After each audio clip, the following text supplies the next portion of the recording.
Have you been struggling with no internet connection problem on CapCut? In this video, I will show you 3 common ways to fix this problem on both PC, iPhone, and Android. The first issue could be that your PC is not connected to a Wi-Fi with strong internet access.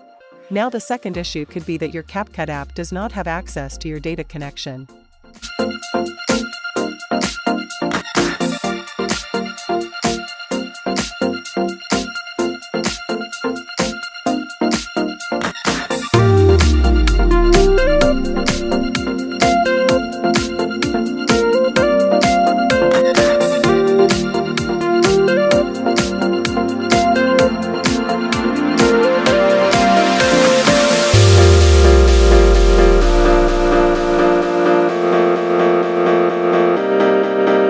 Now the third issue could be that you are using a pro feature on the CapCut app, and to fix this issue, kindly remove them.